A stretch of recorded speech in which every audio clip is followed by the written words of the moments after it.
I remember at the beginning of the war, you were on CNN a lot, and you got the feeling that you felt the United States wasn't, or the Western powers, I should say, was not moving quick enough. That there's a moment of Right. opportunity that had to be That's right. seized. Could you tell me a little bit about that, and what's the state of the war in your view right now? First of all, had we moved expeditiously, we would have gotten a no-fly zone in before the conflict started.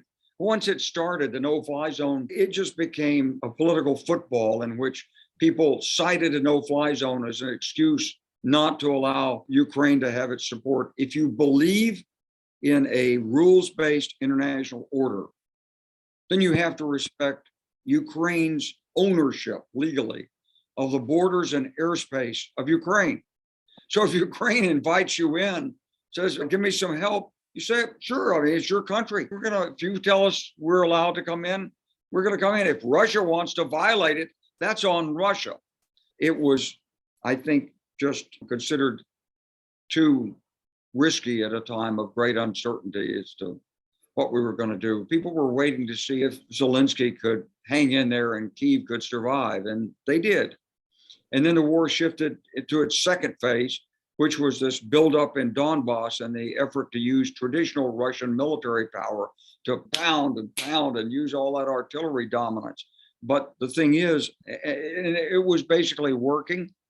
Ukrainians were taking heavy losses and still are. But what Putin didn't understand is his military shattered itself on the highway trying to get into Kyiv. His best units were decimated, and there was really no rationale for the war.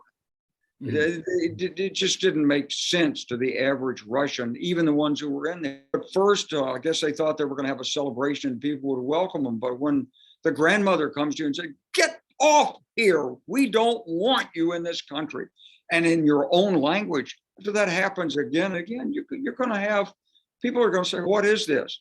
And then the Ukrainians have released some intercepted notes of soldiers calling home, and the mother says, you fight for the motherland. But the soldier says, but I'm in here and my commanders are crooked. We're not fed. We don't know what we're doing. And these Ukrainians are fighting for their homes and their lives. The balance has shifted against the Russian military. And then you brought HIMARS in, which is what really made the difference, because with HIMARS, they were able to target command posts and logistics and disrupt the Russian artillery bombardments to the extent that the front lines held. They haven't collapsed. And we're going into the third phase of the war right now, which is to see whether Ukraine can regain Zaporizhia and Kherson.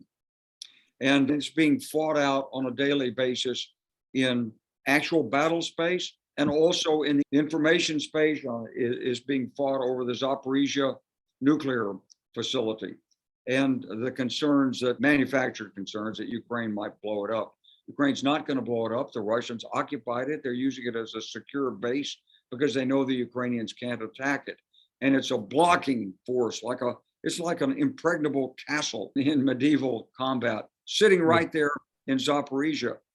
The Ukrainians need to regain Kherson Oblast, ideally before the Russians can run off a fake referendum and then declare that Kherson and the rest of occupied Ukraine is part of Russia.